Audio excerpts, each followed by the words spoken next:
So I figured we'll do a follow-up video to the one I made the other day. Figured the hate mail I got wasn't enough, so we'll do some more. And so obviously they found the guy, Poppy, and of course it's exactly, who we thought it would be. Another hardcore leftist, another Antifa person. Which brings us to the crux of the point I want to make, which is this is a horrific shooting, just slaughtering someone in public because he wanted to talk to people and extend his hand across the aisle. When people say, well, he was controversial. He wasn't controversial. He didn't say things that were controversial. Wanting lower taxes isn't controversial. Being Christian isn't controversial. Being against abortion is shared by half the population. Billions of people are against abortion across the world. That's not controversial. Being pro-gun is not controversial. Thinking that men shouldn't be able to just change their name and go punch girls in the face and beat them up in girls' sports, and not wanting a dude in a dress in the bathroom with his wife or his daughter isn't controversial. These are things that a minimum of 50% of the population nationally and globally agree with. There's no controversy around that. How unstable leftists take it, they're the only ones claiming that his views are controversial. And we have to stop calling people fascist who aren't fascist.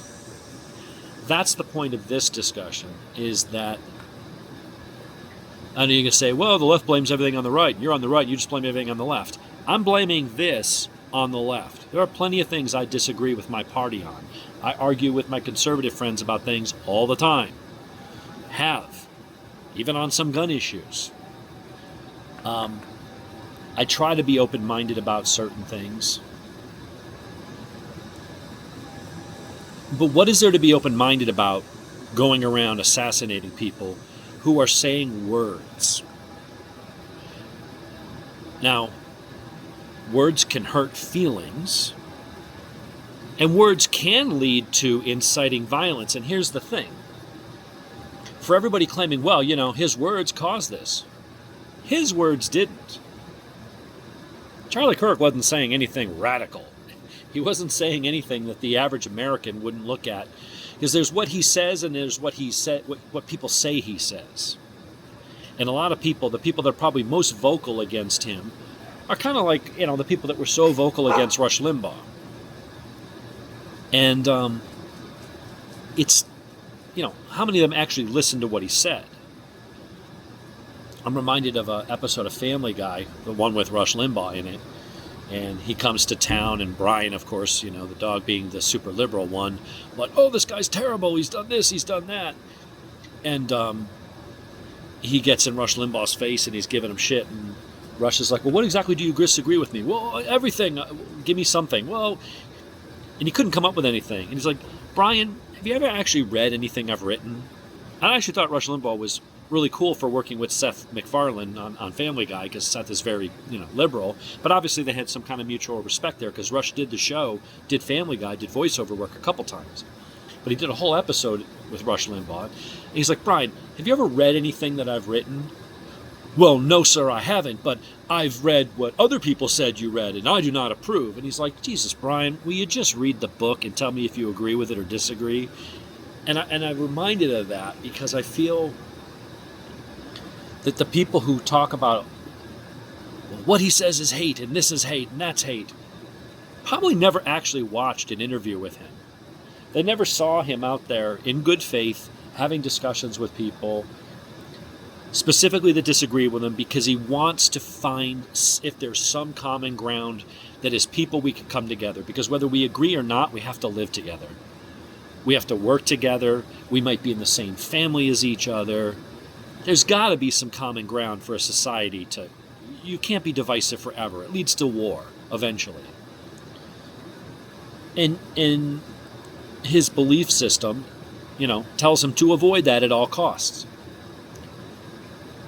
So sitting there, trying to do that, trying to get my phone in the shade as much as possible so it doesn't overheat. He sits down with people who are stealing his hat, throwing stuff at him, spitting at him, and I've watched the thing. I've watched him. I can talk to what he was about because I watched it. I'm not just reacting to what I read on HuffPo. And the cops are like, "Do you want to press assault charges?" He's like, "No, just let them." He always tried to be the better guy. Here's the problem. When you talk about words hurting and inciting, nothing he said incited any action. Nothing he said incited any violence. Now, people could react violently to him, but that's the sign of an unhinged person. And in this case, typically it's going to be someone on the left who doesn't like what he says. They don't have a logical counter-argument, so they try to keep him from saying it. And that starts with censoring, it starts with protests, it starts with cancellation, it goes to boycotts, and eventually, if none of that's successful, someone on the left will shoot you. They did it with Trump, they did it with him, they did it with Stephen Scalise. You can go down the line of people who kind of spoke out against leftist ideology, no matter if it's JFK, Martin Luther King. Eventually someone's going to shoot you, is what it seems like it comes to. If you're at that high profile, I don't mean you're just some dude walking down the street, but this guy, with his Antifa nonsense, and that's the whole thing about Antifa. Antifa is fascist. And don't argue with me telling me, well, no, but Antifa means anti. I don't care what the word means. If you're in Antifa, you are, in fact, a fascist. You're out there using violence. You're out there using intimidation tactics. You're out there using domestic terrorism to try to silence and, if need be, get rid of those who ideologically oppose you. That's fascism. That's what Mussolini did. That's what other dictators have done. But with the media constantly using this word fascist, by constantly referring to people as an existential threat to democracy, and you hammer that daily, that you're a literal Nazi, when you tell people that words are violence,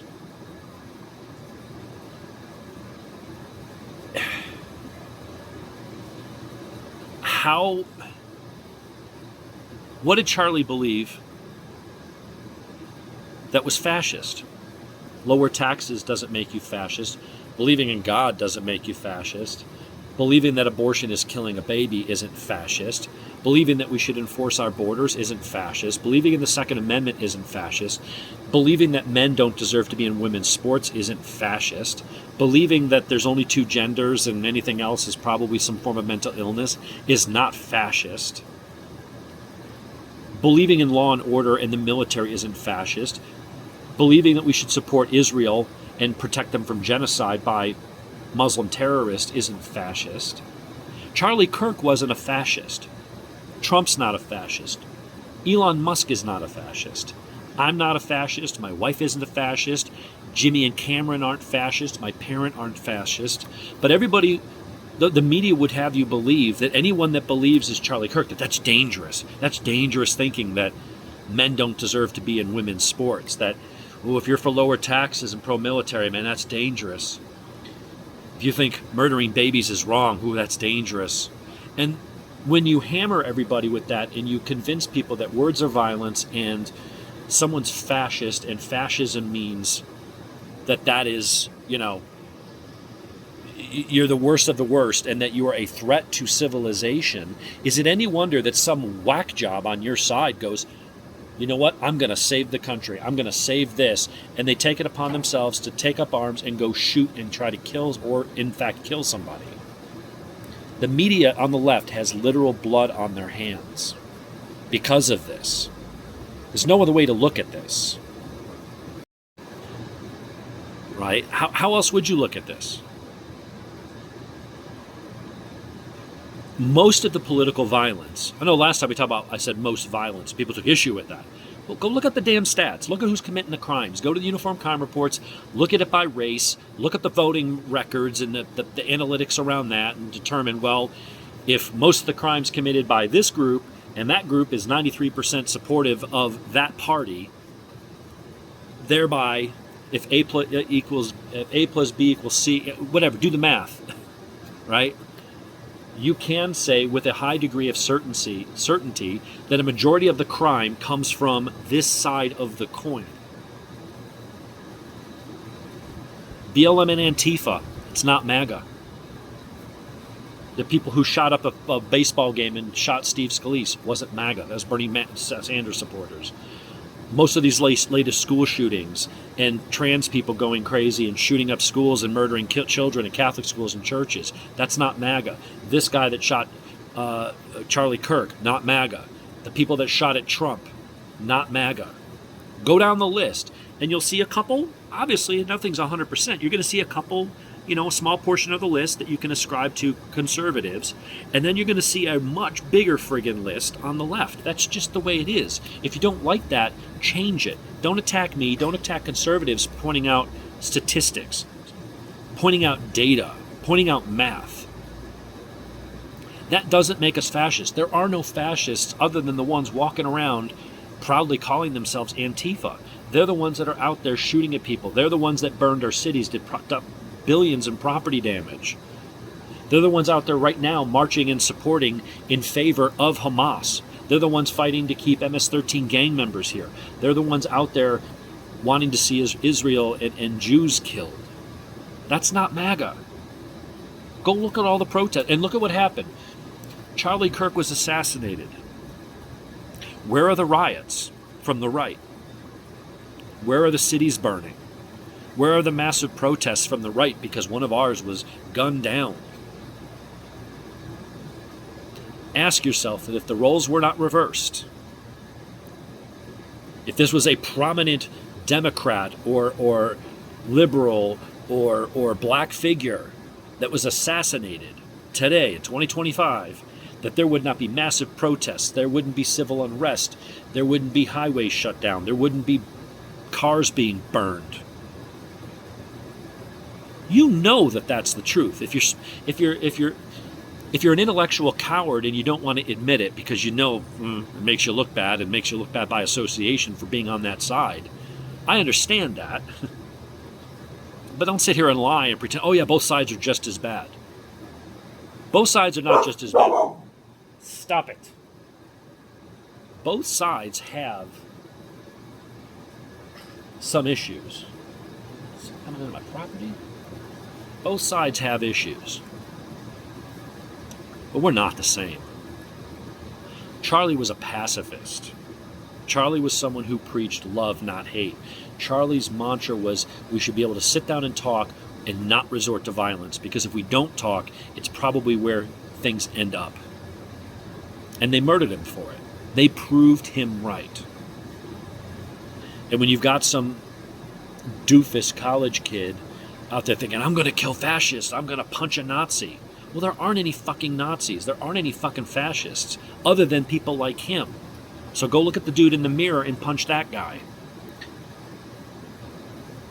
Believing as we do that, government may be a bit intrusive. It might be, doing things and wasting our tax dollars on shit we don't need. Letting in millions of people just walk over the border and, oh, here you are, here's your free EBT card and some free stuff. Thinking that that's probably not a good idea in our best interest is not a fascist belief. Wanting law and order is not a fascist belief. Wanting free speech is not a fascist belief. None of that stuff is.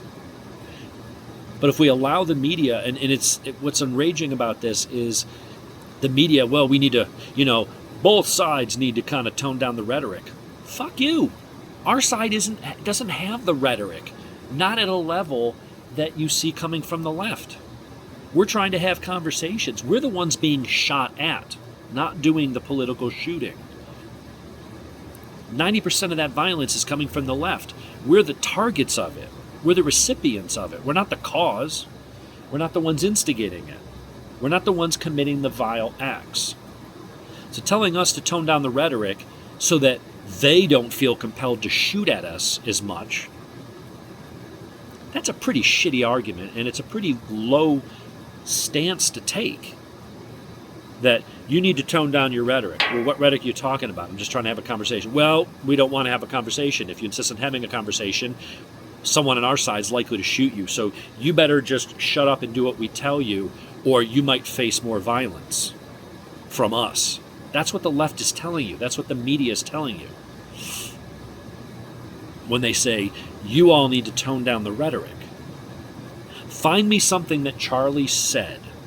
Go find me a video. Not what someone said. He said, oh, he's anti-trans. Yeah, so are a lot of people. It's mental illness. Deal with it.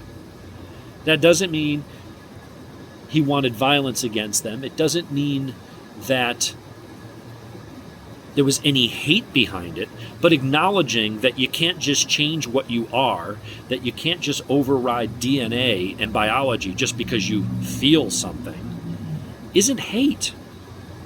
The hate comes from the people who hear what he said, know on some level in their heart that he's probably right, and they hate him for it. That's the difference. If you're calling someone names, which he doesn't do, that doesn't make you hateful. You hating what someone else says, that's a you thing. I was talking to someone yesterday, like, well, when you say things, you can get a response. Yeah, but that's on the person responding. And I used an analogy. I said, if you made a joke to me and said, well, hey, it isn't like we're curing cancer here, and I took offense at that. Why might I take offense at that? Well, my mother-in-law in that room over there, my wife's mom, is currently dying of terminal cancer. She's doing hospice in the house. She's dying in my house from pancreatic cancer that spread to her liver and her lungs. I'm not my wife's mom's biggest fan. There's been some friction, but I don't want to see someone go through that. It's happening in my house, and it is my wife's mom after all, right? And so what if I took offense to that? Because you made a reference about cancer. Well, they don't know that, and even if they did, they certainly didn't mean it to be offensive. Just because I take offense to something doesn't mean that that person's being offensive. I'm interpreting and taking something out of context and connecting dots that aren't there based on my perception, my preconceived notions, my experience. That's on me. That's not on them. And even if they did mean it that way, at the end of the day, it's just words. Words are not violence. Actions are violence. And unfortunately, when you say words that the other side doesn't like, the result is often violence, whether it be them swinging a bicycle chain at you or throwing milkshake jugs full of concrete at you, or beating you, or dragging you out of your car, or burning down your business, or firebombing your car dealership, or up to and including taking shots at you. Apparently those options are on the table on the left. Not maybe all of them, obviously, it's a niche, but that niche is being egged on and programmed and encouraged by the rhetoric. You can't keep calling people fascists and Nazis and saying that they are going to destroy the world if someone doesn't do something about it, and then be surprised when some unhinged lunatic on your side decides, oh, okay, I'm going to have to do something about it. And then you go, whoa. And you go to the victims, the side that is the victims of that violence, you go, hey, you guys better tone it down. No. You guys are kind of declaring war on half the country. You guys are declaring open season. Our side didn't riot over Charlie Kirk. There were no protests. There was no violence over it. But if you keep pushing that envelope and you back our side into a corner, at some point people are going to feel like, well, you know what? If you want war, then you got it. That's where this is headed if they don't turn down the rhetoric, because their rhetoric is what is driving the violence. They're fueling their people and pointing them at us and letting them do what they do, and that isn't sustainable. So I came back, I was editing, and I came back to make one point I forgot to make. Shut up, Poppy. It's weird, my camera for some reason is limiting me to 10-minute videos, so I'm having to splice them together after the fact. Anyway, I left off on the point that it's not sustainable. You can't just keep calling everybody Nazis who aren't in fact Nazis and hope that certain crazy element fringe kooks in your midst don't take it literally and go out and act as if they are Nazis thinking they're doing the world a favor. Kirk wasn't a Nazi. None of us are. Just don't believe in some of the same things you do. Or we might have some of the same goals, but for different reasons, or have a different approach. It's okay to talk about these things without bullets flying. The last point I want to make on this is for all the people that are out there, and there are tens of thousands, if not hundreds of thousands, of liberals on TikTok and Instagram and Facebook, Blue Sky, all reveling in this. There are kids clapping and cheering. A bunch of employees at TMZ, when they announced that Charlie Kirk was dead, were heard in the background clapping and cheering. Teachers, people working for sports teams. If you're the kind of person that says, you know what, I don't agree with what Charlie said, and so I am happy that someone illegally used a rifle and shot him in the neck and killed him in front of his family, in front of his fans and stuff like that, you're a problem. Everyone wants to talk about, what's the danger to society, right-wing extremism. That hasn't been the case in years, frankly. I don't know when the last time other than January 6th, that everybody points to, because, well, that was a dark day for democracy. Yeah, a bunch of yahoos broke some windows and took selfies at Pelosi's desk. I think one of them stole her pen. And then they went home. Okay, you got us on that. You can say conservatives were guilty of a out-of-control protest that lasted for 3 fucking hours. One day, that one time. Okay. As if that absolves the hundreds of school shootings and incidents and riots and protests and that the left does and does up to today and are going to keep doing. If you're sitting there reveling in Charlie Kirk being shot and you think that was a good thing, a couple things. You're not a good person. You're kind of a scumbag. Additionally, if we get to a point in this country where we have red flag laws, you should 100% be on it. If you think that Charlie, shooting the CEO of United Healthcare and shooting at Trump and shooting Charlie Kirk and all this other stuff, if you think those are good things, and whether you do it privately or publicly, you applaud that, you encourage it, you say there should be more, you're the first person that should be flagged by law enforcement and denied access to a firearm. If you have firearms, they should be taken away. I mean, everybody wants to have these discussions about, well, we got to keep got to keep guns out of the hands of the wrong people, out of violent people, out of unstable people. What's more unstable than a person who thinks it's perfectly acceptable to go out and just shoot people and assassinate people that you don't agree with their stance on taxes, or they believe that men don't have babies and you believe they do, so you think it's acceptable. You think it's a viable option that's acceptable to go out and shoot them. You are the first person that should be immediately flagged and barred from ever possessing a firearm. This is one of those be careful what you wish for, because it's the left that's always calling for red flag laws and tighter gun control and keeping people with mental illness or violent tendencies. Who do you think makes that list? Makes it onto that list? Who do you think is the most, such things would be the most applicable to? You're mislabeling people as Nazis. You're mislabeling people as fascists.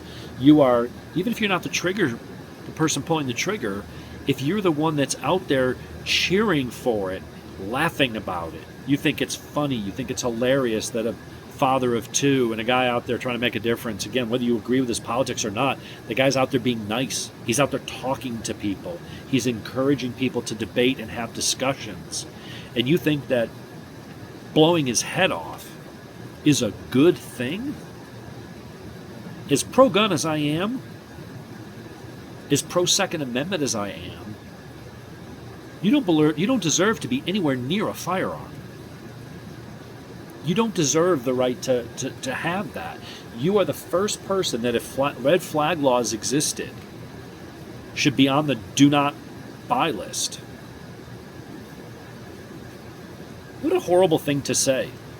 I didn't care for Obama's his policies. Certainly didn't care for Kamala and Joe. They ran the country into the ground. Wouldn't want to see him shot.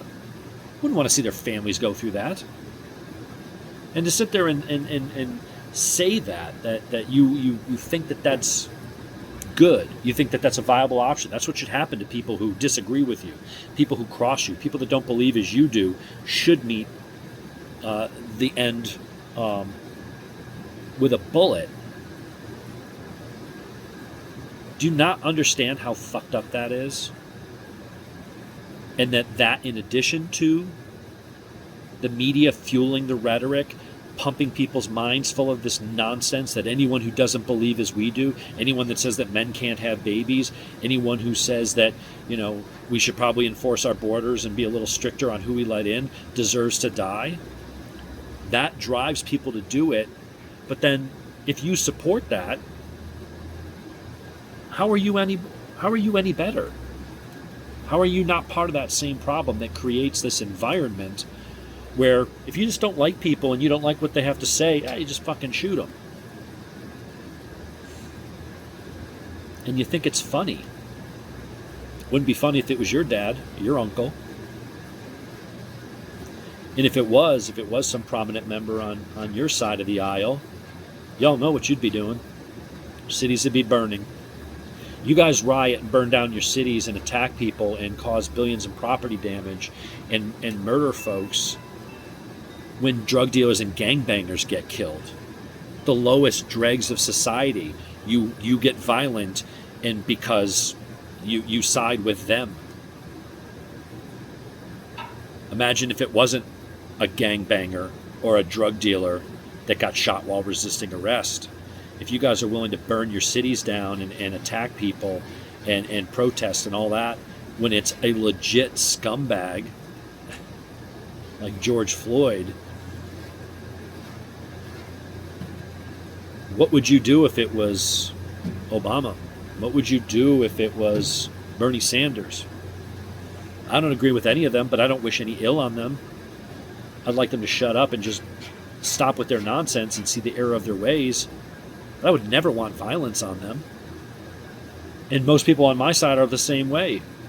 That's the difference. We can agree to disagree and have a conversation with you without attacking you. If you attack someone over their beliefs and all they're doing is talking, even if they don't like what they're saying, even if what they're saying is mean,